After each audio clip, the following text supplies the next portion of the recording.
Bonjour et bienvenue dans ce nouvel épisode. Votre mission, flairer le bon filon et dégoter la perle rare.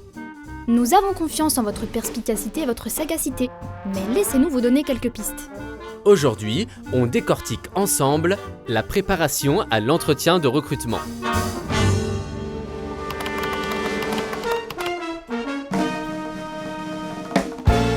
L'entretien de recrutement est d'une importance cruciale pour les deux parties.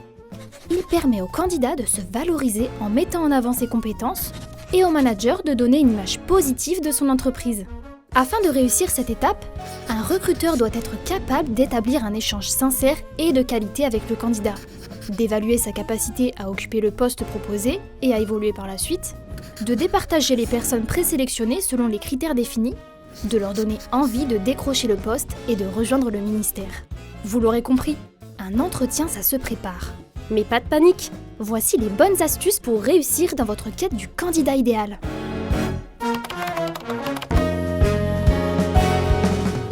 L'heure de l'entretien approche. Il est temps de préparer vos grilles d'analyse.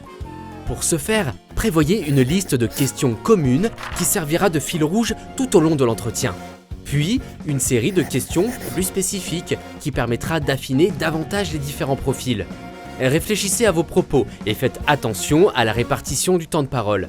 Pensez à la règle des 80-20, à savoir 80% du temps accordé au candidat et 20% au manager. En fonction du format d'entretien choisi, préparez votre matériel et l'environnement prévu pour l'échange. Déterminez aussi le temps nécessaire à l'échange et à la synthèse à chaud. Petit conseil pour le jour J, reprenez vos critères de recherche et couplez-les au CV de votre candidat. Gardez à l'esprit la singularité de chaque candidature.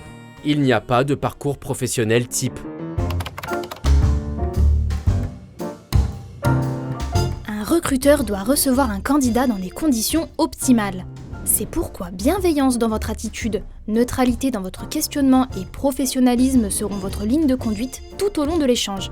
Pour rappel, les biais cognitifs ont tendance à nous jouer des tours.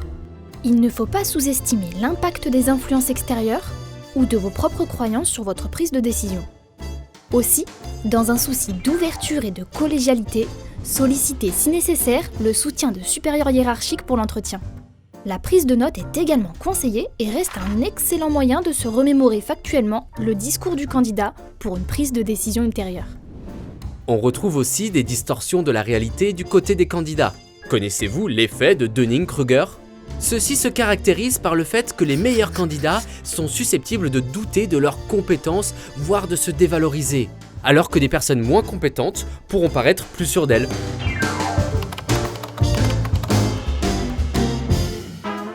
Pour progresser dans la conduite de l'entretien, la DGAFP propose de s'exercer de manière ludique grâce à son simulateur de recrutement. Un coach virtuel assiste le recruteur dans la préparation de son entretien et dresse un bilan global en fin de session. Toutes les conditions d'un véritable entretien y sont réunies. Nous verrons d'ailleurs plus en détail le déroulement de l'entretien dans l'épisode 6. C'est tout pour aujourd'hui. À bientôt pour un nouvel épisode.